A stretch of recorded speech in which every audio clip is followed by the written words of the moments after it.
le sujet de la fin des temps, de Mashiach, parce que c'est un sujet qui intéresse beaucoup aujourd'hui, les jeunes. Bon.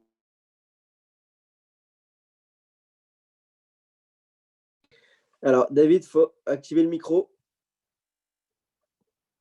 Bon. C'est bon là? Ouais, c'est bon, le micro. Voilà. Donc, c'est un sujet qui passionne en général les jeunes, et pas que les jeunes, mais c'est en général un sujet qui fonctionne bien sur Internet. Et comme c'est un sujet dans lequel on entend beaucoup de choses, je voulais faire un point parce que c'est le sujet du premier Rashi de la Paracha, la fin des temps, et parce que c'est important de poser les choses et de regarder exactement qu'est-ce qui est de l'ordre du devoir par rapport au Mashiach, et qu'est-ce qui relève du fantasme, ou en tout cas qui n'est pas dans l'obligation que l'on a d'y croire. Justement, au sujet de ces sujets-là, qui ne sont pas des sujets, on va dire, du quotidien, le seul qui a parlé de ces sujets-là, c'est-à-dire le royaume d'Israël, comment nommer un roi, comment savoir si c'est le Mashiach, comment se comporter avec lui, le seul qui a parlé de tous les sujets dans la Torah et qui les a convertis en halakha, en mise en pratique, c'est le Rambam. Donc son Rambam, dans le Mishneh Torah, son livre de halakha, pas son livre de pensée juive, dans son livre de halakha, il aborde tous les sujets. Donc de l'halakha quotidienne, au fait, en passant par les sacrifices, la construction du temple, le fait de nommer un roi, le fait de détruire Amalek, le fait de savoir comment déclencher une guerre, à qui demander, au Bédine, ainsi de suite, appliquer les peines de mort. Et à la toute fin donc, de cette œuvre immense, il a 2 chapitres qui se concentrent justement sur le Mashiach. Le lien d'abord avec la paracha, c'est marqué dans la paracha, Vaïchi Yaakov Eretz Mitzrayim. On nous rappelle que Yaakov a vécu en Égypte 17 ans et qu'il a vécu finalement 147 ans. Ça, c'est le premier verset de la paracha. Et Rashi pose une question, qui est posée également par le Midrash et quasiment par tous les commentaires. Comment se fait-il que cette paracha ne commence pas par un paragraphe qui lui est réservé? C'est-à-dire que quand on fait attention demain matin au Sefer Torah ou samedi matin, on verra que quand le Baal Koré doit montrer l'endroit qu'il va lire, on va avoir beaucoup de mal à repérer les mots Vaïchi Yaakov Beret Misraïm, parce que habituellement, la paracha qu'on montre est toujours en début de ligne, c'est un nouveau paragraphe. Et là, ici, le verset commence en plein milieu d'un texte, et donc il est complètement fermé. La question de Rashi, c'est pourquoi la paracha est fermée. Il donne 2 réponses, mais c'est la deuxième qui ici nous intéresse. C'est parce que dans cette paracha, à un moment donné, il va appeler ses enfants au moment de mourir. Donc il appelle une première fois Yosef pour lui demander, pour lui exiger de se faire enterrer en Israël. Et après, il va appeler ses enfants pour leur donner des brachot et des remontrances avant de mourir. Et quand il les appelle, il leur dit, voilà, venez voir votre père et je vous annoncerai ce qui va arriver à la fin des temps. Voilà ce qu'il leur annonce. Et il leur annonce là, mais en réalité, quand on voit après la teneur de ces paroles, il n'est aucune mention de la fin des temps. De là, nous dit le Midrash, un Midrash qui complète ce qui est marqué ici dans Rashi. Il a voulu leur dévoiler la fin des temps, mais puisqu'à la fin on voit qu'il ne l'a pas fait, c'est que quelque chose l'en a empêché. C'est que l'esprit saint, c'est-à-dire l'esprit prophétique qu'il a eu et qui lui permettait de savoir ce qui allait se passer, cet esprit prophétique l'a quitté à ce moment-là. Et donc il n'avait plus les informations à transmettre à ses enfants. Et le Midrash, du coup, nous dit que Yaakov était inquiet. Il s'est dit, si je n'ai plus cet esprit prophétique, c'est peut-être que parmi mes enfants, il y en a un qui n'est pas apte à recevoir cette information. Et c'est là que les frères lui ont dit, pas du tout. De la même manière que Dieu est un, nous aussi, les enfants, nous sommes homogènes.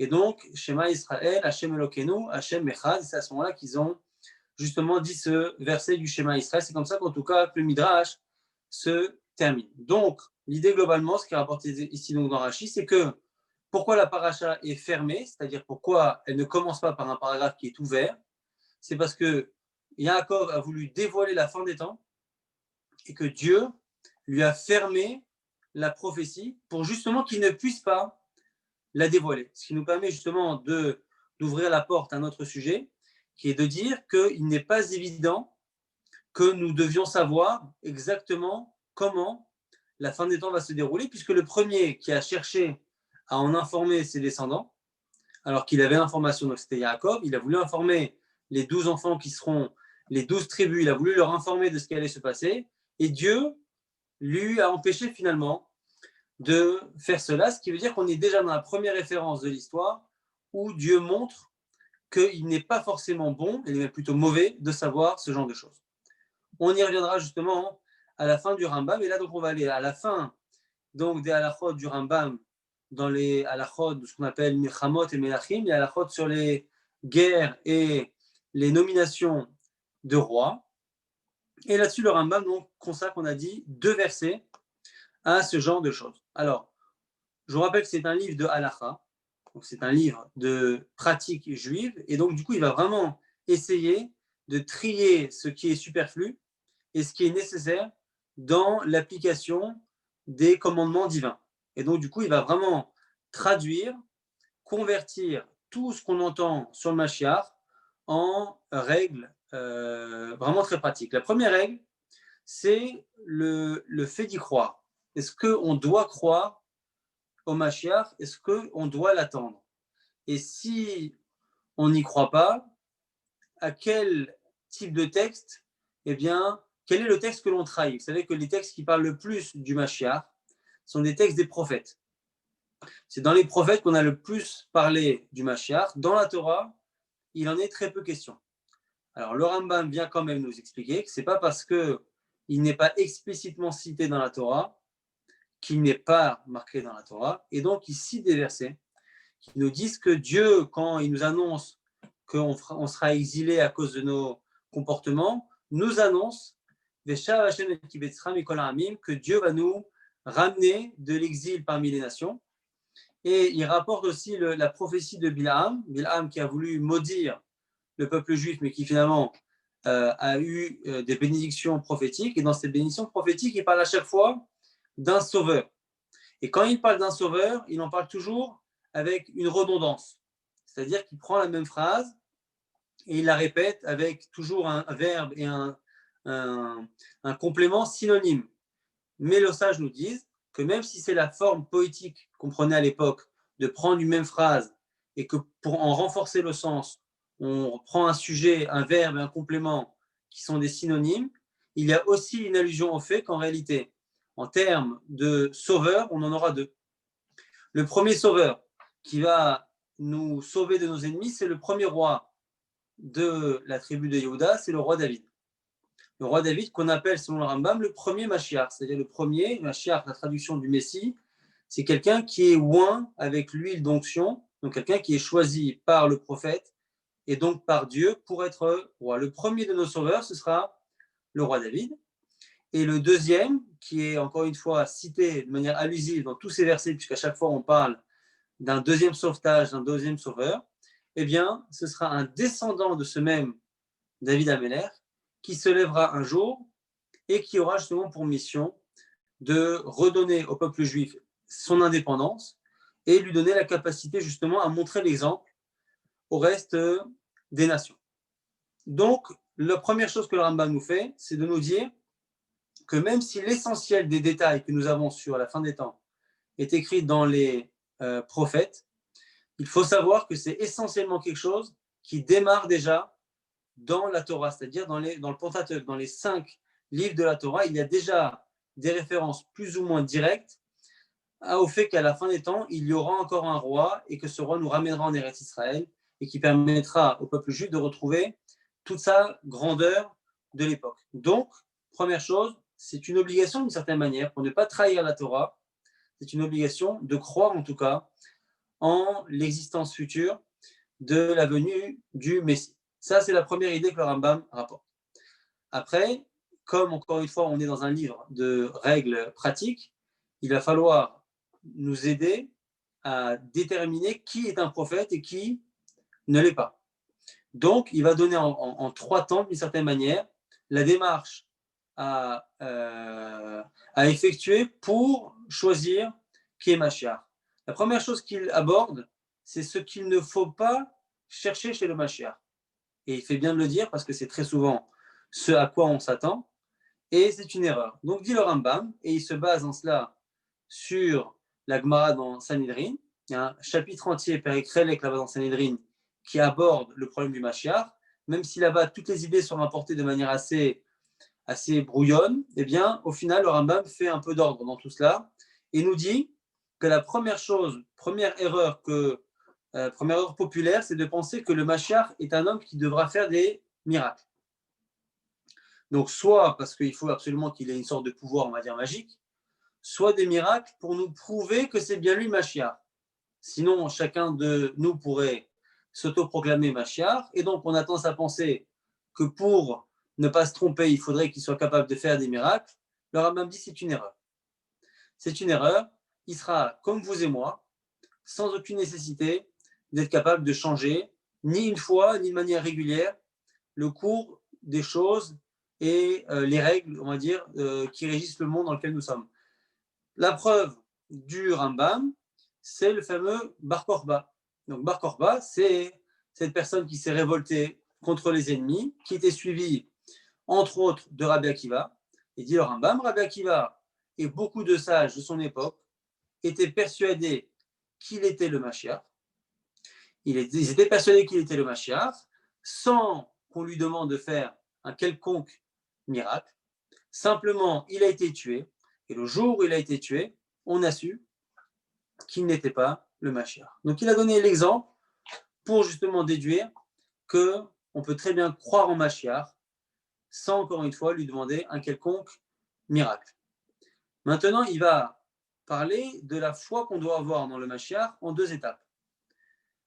Première étape, à quel moment, sans en être certain, on se doit de présumer que c'est Mashiach.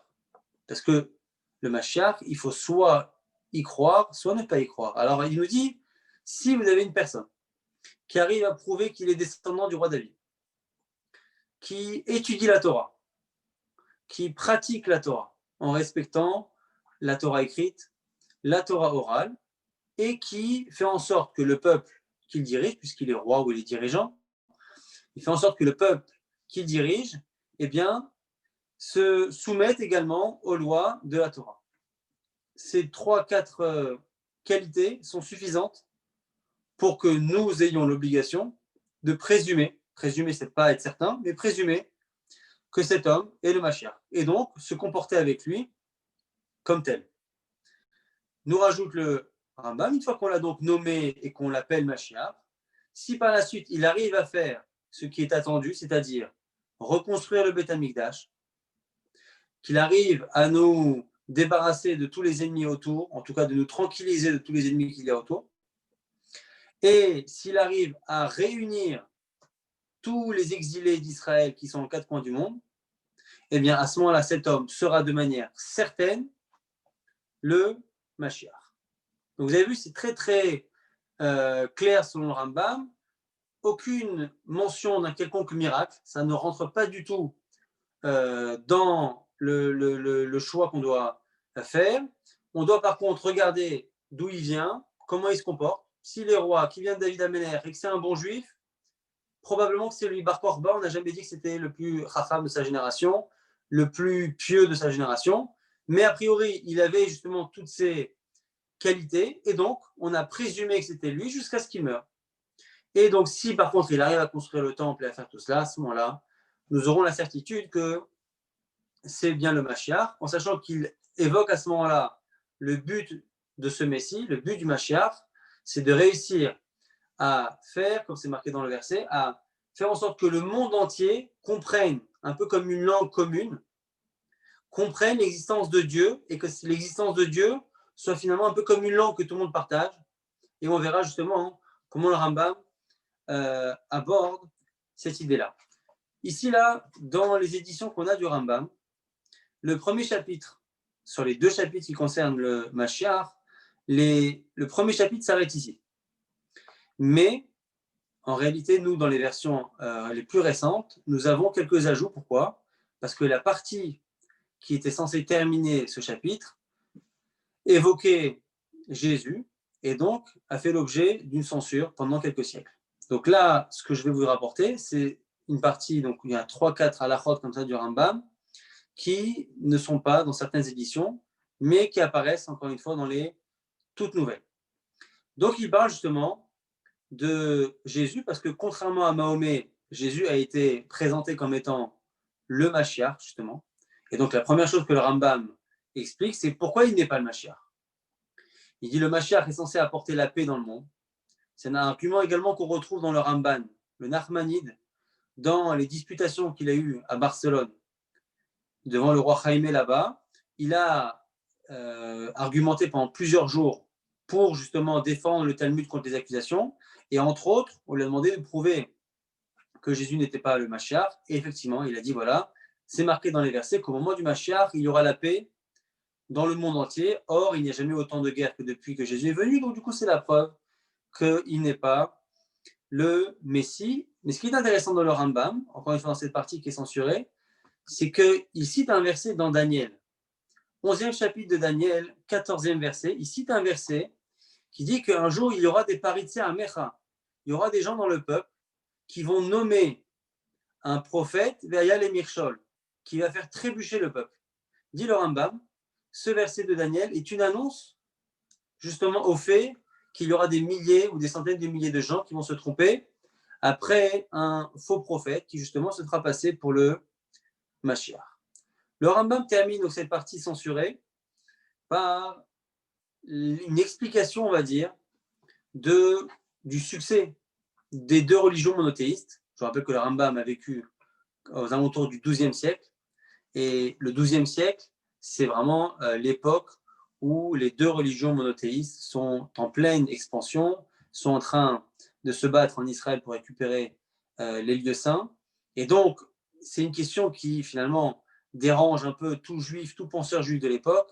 Comment se fait-il que nous, juifs, soyons complètement à l'écart de toute discussion, de toute bataille et de tout sujet religieux, et on a ces deux religions qui sont venues bien après et qui, selon nous, démarrent de nulle part et qui finalement ont l'air d'avoir un succès insolent. Et donc, lui explique que la raison pour laquelle, même si on ne peut pas réellement comprendre les projets divins, il dit que la raison pour laquelle ces deux religions ont eu un succès, c'est pour préparer le terrain justement du Mashiach.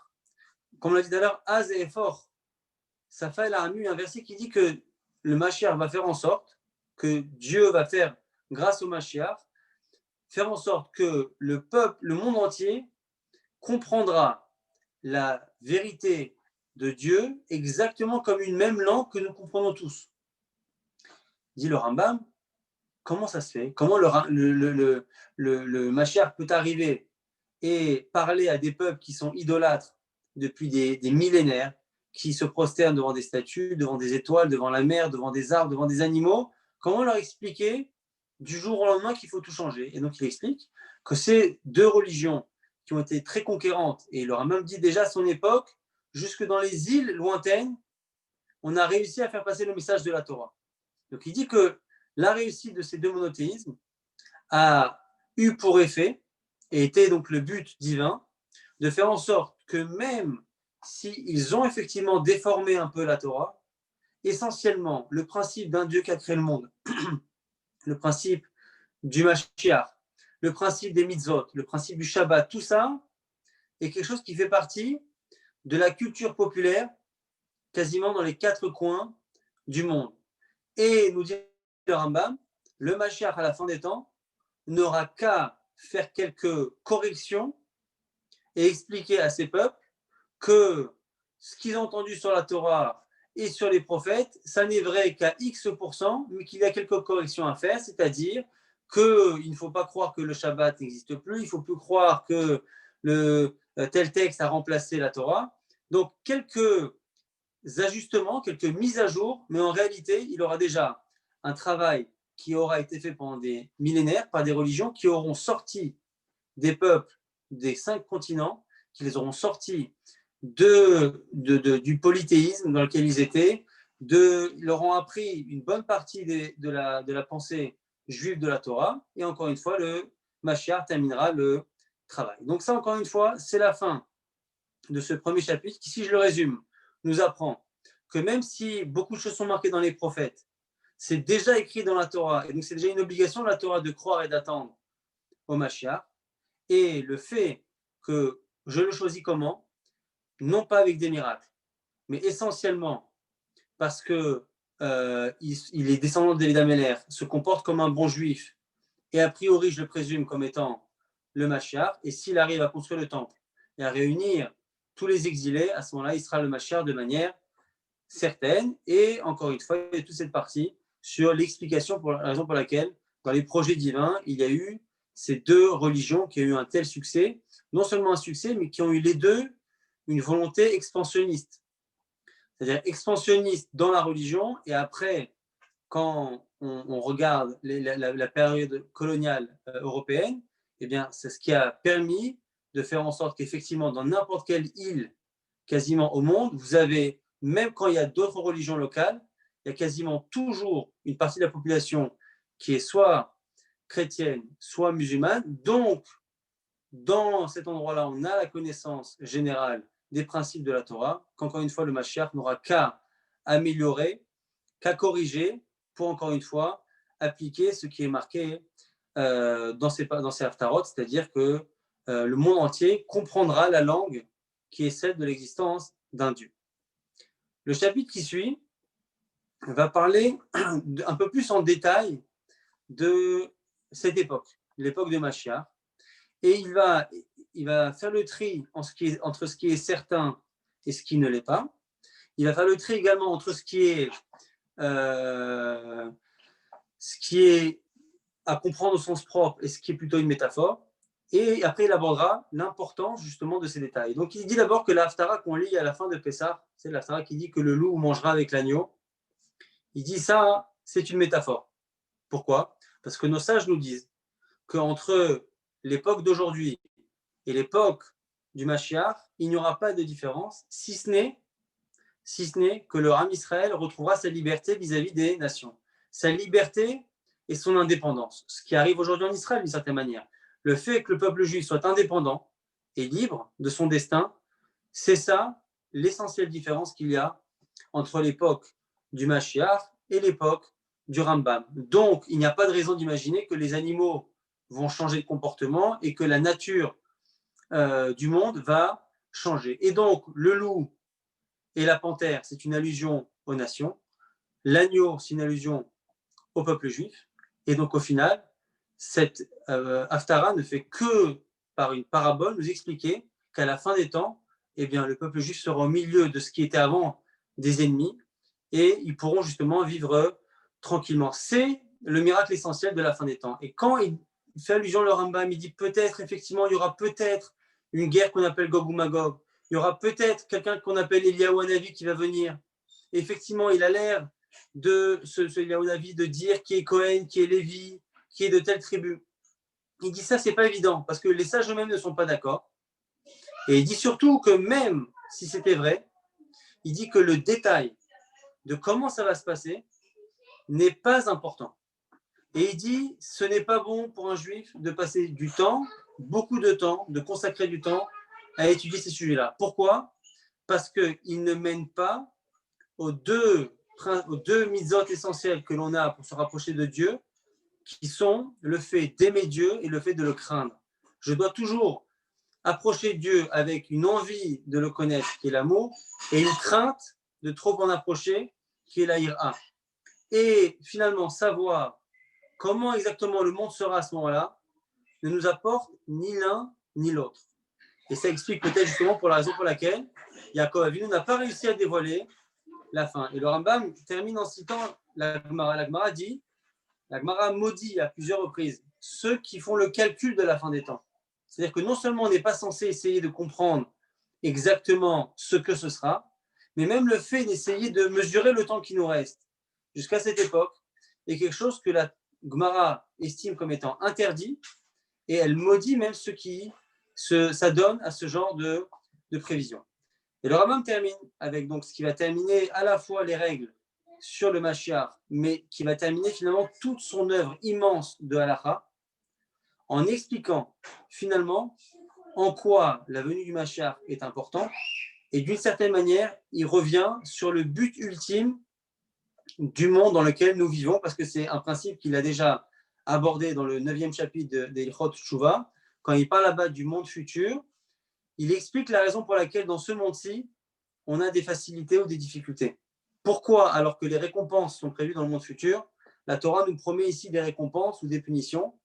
Eh bien, il reprend ce principe ici en disant que la raison pour laquelle la Torah nous promet des bénédictions, l'argent, la facilité, le bonheur, les raisons pour lesquelles les sages ont espéré depuis des siècles que le Mashiach vienne, parce que le Mashiach va nous apporter justement cette facilité, le fait qu'il n'y aura plus de guerre, qu'il n'y aura plus de faim, et bien toutes les raisons pour lesquelles la Torah et les sages souhaitent ce bonheur, ce n'est ni pour en profiter matériellement, ni pour se sentir supérieur aux autres nations qui reconnaîtront à ce moment-là qu'elles se sont trompées et que nous avions raison. Ce n'est pas du tout le sujet. La seule chose que les sages ont souhaité, et qui est donc ce que nous devrions souhaiter, c'est le fait que le Mashiach va nous amener une paix et une liberté qui nous permettra d'être disponibles pour l'étude et la connaissance du divin. C'est ça la conclusion du Rambam sur le Mashiach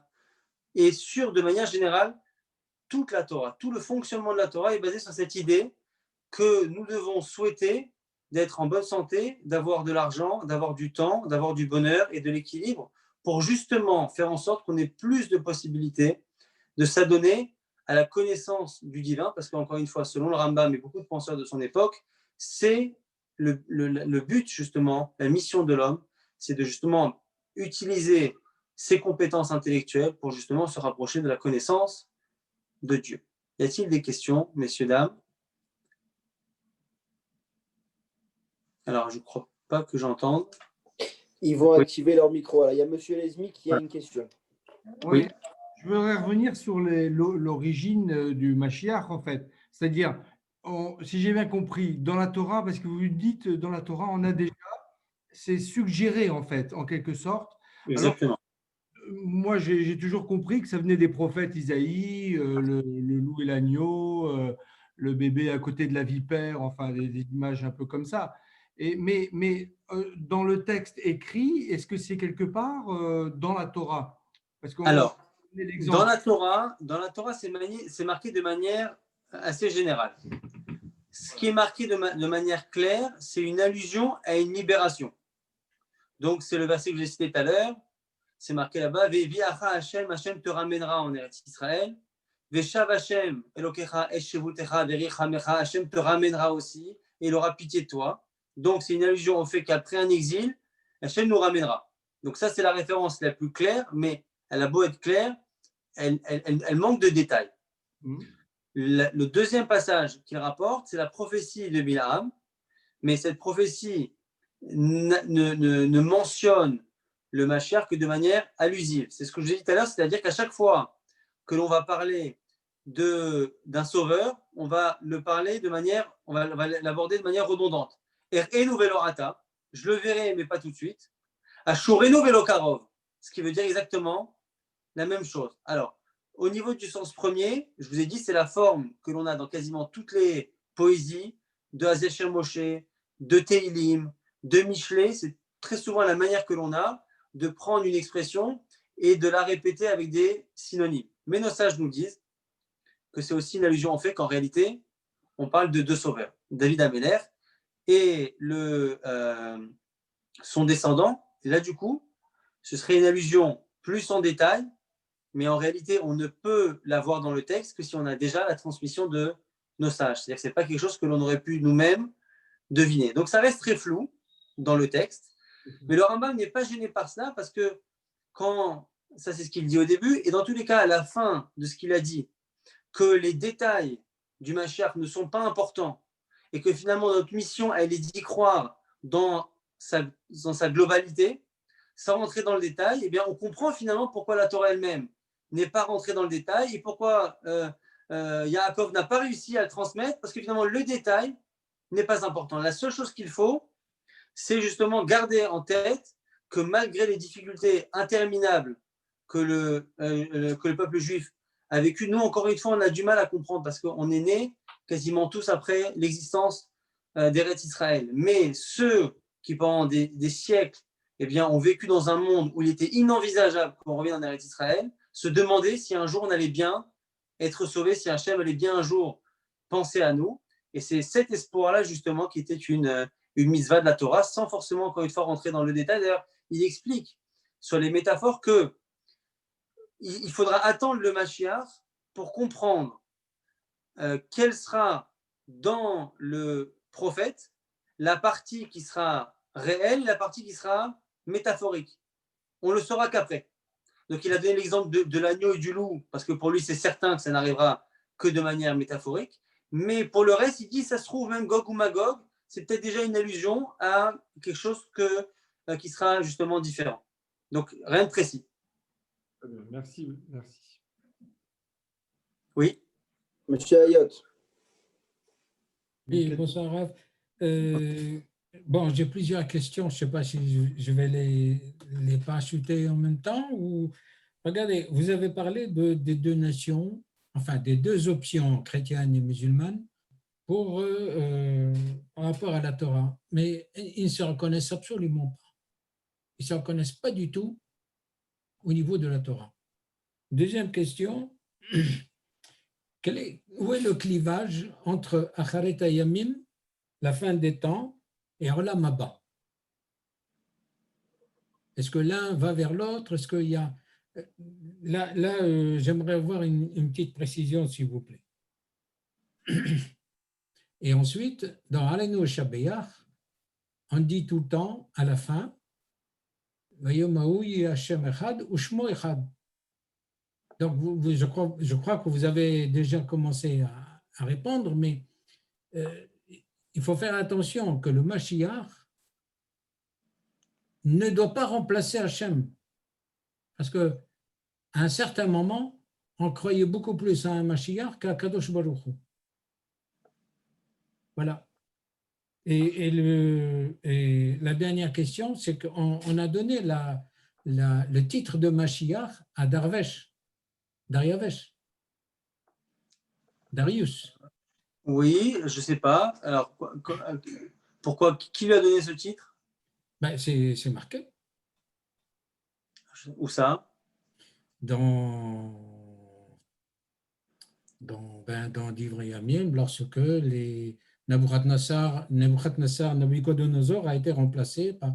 Donc, il avait eu ce titre. Non, alors, Mashiach, dans les textes à la base, ça ne veut rien dire de plus que le fait qu'il soit oint avec l'huile. Donc, à la limite, les Mashiach, il y en a eu plein. Le sens moderne est différent. Le sens moderne est différent. Aujourd'hui, ce qu'on appelle le Mashiach, c'est celui qu'on attend à la fin des temps. Mais à l'époque, tout roi qui était oint, Shlomo Amelech, il a été oint avec l'huile d'onction. Voilà. On l'a lu il n'y a pas longtemps. On a lu il n'y a pas très longtemps la Haftara avec Adonia. Il a été lui aussi Mashiach. Donc lui, Shlomo, Shaoul, David, ils ont tous eu ça. Donc le Mashiach, au sens actuel du terme, n'a pas le même sens. Alors pour les religions chrétiennes et musulmanes, alors à l'origine, tout le monde sait quand même que ce sont des religions qui, à la base, ne sont qu'un prolongement de la religion juive. Ça veut dire qu'ils sont censés dire qu'il y a l'Ancien Testament, il y a le Nouveau Testament, et après l'islam est venu dire qu'il y a encore autre chose. Mais je dirais, pour prolongement, permettez-moi, je ne suis pas d'accord, c'est plutôt une déviation. Oui, non, mais en tout cas, eux, comment ils le voient? Ils le voient comme un prolongement. D'ailleurs, eux disent que le Nouveau Testament n'est censé ne rien enlever au premier, et l'islam dit que finalement tout ça est caduc et maintenant il faut passer à autre chose. C'était vrai en son temps, ça ne l'est plus. Mais c'est exactement ce que le Rambam dit, c'est que quoi qu'il arrive, il est évident que ce sont des religions qui ont d'un côté vulgarisé beaucoup de notions de Torah, mais c'est sûr qu'elles les ont abîmées, qu'elles les ont déformées, c'est sûr. Mais il dit au moins, le Mashiach n'aura pas à faire ce travail qui a mis des millénaires ou des centaines d'années à être fait, il n'aura pas à le faire parce qu'il y aura déjà un terreau qui sera la connaissance des textes du Tanakh. C'est que les évangélistes et beaucoup de catholiques connaissent des passages entiers des prophètes par cœur, en français et en anglais, comme nous on les connaîtra probablement jamais. Ils connaissent, il y a une culture générale et c'est ça que le Rambam dit. C'est ça que le Rambam dit, c'est-à-dire qu'il y aura quand même globalement une culture de la Bible et cette culture biblique permettra que le Mashiach n'aura que quelques ajustements à faire pour expliquer finalement que le christianisme les a trompés sur tel et tel point, l'islam les a trompés sur tel et tel point, mais d'une certaine manière, le travail a été déjà préparé par ces religions. Comme ça, en tout cas, que le Rambam l'évoque.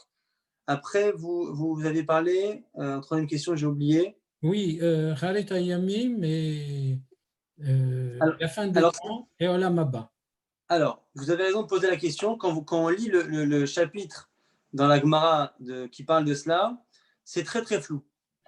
Très, très flou. En réalité, personne ne décrit une chronologie claire.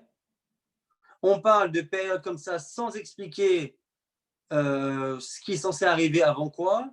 Quand il y en a un qui parle d'un événement, on ne sait pas s'il est d'accord avec le précédent qui a parlé d'un autre événement.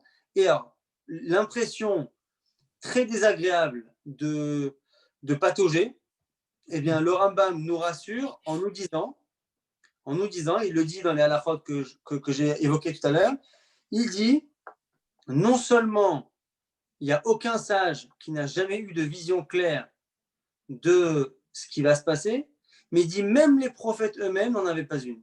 C'est-à-dire que les prophètes qu'on a cités ont eu des informations sur certains points, mais un scénario clair de ce qui va se dérouler, aucun prophète ne l'a jamais eu, et donc aucun sage n'en a jamais eu de transmission orale, et donc la seule chose que l'on voit dans la Gemara, ce sont des discussions au sujet de qu'est-ce que l'on peut tirer de versets qui dans tous les cas sont très très difficiles à aborder parce que c'est encore une fois des prophéties avec beaucoup d'images, et donc on patauge dans pas grand-chose, et le Rambam dit c'est pas grave. Personne n'a jamais rien su. Et encore une fois, c'est aussi pour ça que j'ai démarré de ce Yaakov Avinu. C'est que même Yaakov Avinu, quand il a senti qu'il avait quelque chose, il pensait qu'il allait avoir la connaissance pour tout savoir et tout transmettre. Et Dieu le lui a enlevé, ce qui est une manière de dire, ce qu'on dit que Maaseh Avot Siman Avanim, ce qui arrivait à nos patriarches, était un signe sur ce qui allait arriver plus tard. Et bien, de la même manière que quand Yaakov a cru attraper cette réalité, elle lui a échappé. Et bien nous aussi, quand on a des versets, quand on a des prophètes, quand on a des gmarotes, quand on a des choses et qu'on a l'impression qu'on va comprendre, et bien c'est là que la chose nous échappe et que d'une certaine manière, c'est la volonté divine que la foi que l'on a en Mashiach ne reste que globale et qu'elle ne soit pas encore une fois matérialisée par des données précises. Merci. Toda rabba. Avec plaisir. J'ai une question. Oui. J'ai une question. En fait, c'est pas vraiment une question. C'est quand il y a 30 ans, j'avais posé une question à mon rabbin, le rabbin Ori de Nesouba, et je lui avais posé la question parce qu'il parlait justement de la venue du Mashiach, et je lui avais parlé. Je lui ai dit, est-ce que la venue du Mashiach concerne toutes les Neshamot, qu'elles soient juives ou non juives? Et il m'avait expliqué, si j'ai bonne mémoire, que ça concernait toutes les Neshamot. Et il m'avait parlé d'universalité. Est-ce que ça rejoint ce que vous nous avez expliqué tout à l'heure? Alors, en réalité, c'est une question qui mêle deux notions et le Rambam les a complètement séparées. C'est-à-dire qu'il y a la notion du Mashiach et la notion de la résurrection des morts. Quand vous avez dit que le Mashiach concernera toutes les âmes, c'est le Mashiach et traditionnellement ce qu'on lui associe, c'est-à-dire la résurrection des morts, concernera toutes les âmes. Et en réalité, le Rambam lui dit qu'il ne faut pas attendre du Mashiach qu'il ressuscite les morts. Alors, il ne dit pas que la résurrection des morts n'existe pas, parce qu'elle est mentionnée par le Rambam dans les 13 principes de foi, mais comme je l'avais dit, c'est une partie ici du Rambam qui se concentre sur le côté pratique. Comment moi, en tant que juif, le jour où ça doit arriver, comment je dois me comporter pour décider si c'est Mashiach, est-ce que c'est pas Mashiach? Est-ce que Bibi Netanyahou, ça peut être Mashiach ou pas? Il est roi, il n'est pas roi, il descend de David ou pas, c'est un bon juif, c'est pas un bon juif. Ce genre de questions qu'on peut se poser aujourd'hui et qu'on peut se poser dans quelques années, c'est ça que le Rambam aborde. Maintenant, c'est vrai qu'il y a certains avis dans la Gemara qui parlent d'une résurrection des morts après, mais le Rambam n'en a pas parlé, à mon sens, parce qu'il estime que ça ne joue pas dans la décision de qui est le Mashiach ou pas. Mais il faut savoir que le fait que le Rambam ne l'ait pas mentionné, cette Kriyat HaMetim, et qu'en plus, il a même dit que ce n'est pas une condition nécessaire pour valider le Mashiach, ça lui a valu toutes les accusations d'Apicorso du monde, au point qu'il a dû écrire une lettre pour expliquer qu'il ne remettait pas en cause, mais que ce n'était pas le sujet globalement. Donc, si on s'arrête encore une fois au Rambam, il n'a pas estimé que les détails, et encore moins ceux-là, donc de Kriyat HaMetim, faisaient partie de la chose qui était nécessaire. D'autant plus que s'il y a Kriyat HaMetim, elle ne se passera que dans un second temps, dans un monde qui ne sera plus le même qu'aujourd'hui. Lui, il a parlé de l'époque de Mashiach, décrite par nos sages comme une époque qui sera identique à celle d'avant, simplement le peuple juif sera libre. C'est-à-dire ce que nous vivons quasiment depuis 70 ans en Eretz Israël. Cette liberté plus ou moins totale que l'on a, c'est ça, ce qu'on appelle le Mashiach. Après une époque où les gens ressuscitent, c'est un peu comme le Olam Haba, c'est-à-dire imaginez que la Neshama existe sans le corps, c'est quelque chose qui, quoi qu'il arrive, n'est pas de l'ordre de l'imaginaire humain. Et donc le Rambam, à mon avis, ne s'en intéresse pas, sans encore une fois nier son existence, sans non plus la confirmer, ce qui, encore une fois, a laissé la place à quelques polémiques. Voilà. Razak, bah écoutez, Rav Maman, merci beaucoup. Avec plaisir. Est-ce qu'il y a une autre question, peut-être une dernière question, peut-être une dernière, parce qu'il se fait tard quand même. Non, apparemment, il n'y a plus d'autres questions. En tout cas, Rav Maman, il me reste juste à vous remercier sincèrement.